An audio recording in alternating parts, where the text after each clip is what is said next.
this morning, and the #2 man at the Boeing company started out on the factory floor in Renton as a mechanic. And now, after steering the company through some of its toughest times, Vice Chairman Ray Connor is getting ready to retire. Tonight, King 5 aviation specialist Glenn Farley has an exclusive sit-down interview with Connor. They discuss one of those difficult periods when the company negotiated a deal with the Machinists Union to build the 777X in Western Washington. I felt that doing the 777X here was the best solution for the Boeing company. But what I wanted to make sure is that we were going to be in the best position to compete down the road. What we were dealing with at the time was a pension obligation that was about $80 billion. 250,000 people that are being supported by a Boeing pension. To keep the 777X at home, the company made two demands. The toughest surrounding getting the Machinist Union to approve a switch from a traditional pension to a 401k that the company would continue to contribute to. The union was divided. Not only no, but hell no. And in a late 2013 vote, most members rejected it. It was the most difficult thing that I worked on my whole career, was trying to get us to a position where we could get a positive vote. Because I felt like it needed to be here, but we were prepared to go someplace else.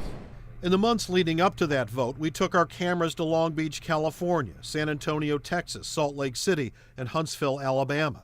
Cities and their states that won the most coveted prize in economic development. But what always surprised me, and this is the question I always wanted to ask you, is you were one of the guys down here riveting airplanes together. You were in the union. I went on strike. I went on strike in 1977.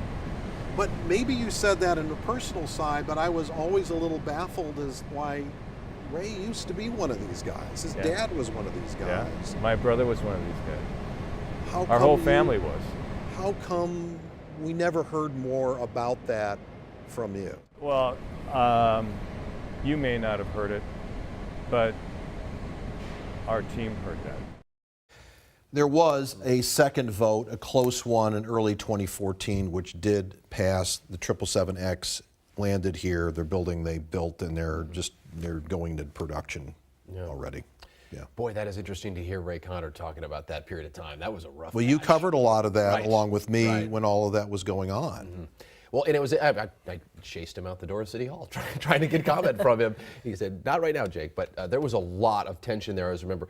So he was on the factory floor, and I heard you ask him about this. How much of this new Boeing is getting infused with his, old school Boeing, roots? Well, this is more of what we're going to talk about on King 5 News tonight and 5 and at 7 o'clock is we're going to talk more about this. We're going to talk about his roots. We're going to talk about where he's going. A lot of this has to do with his education initiative because we've seen Boeing come down by 22,000 jobs since 2012.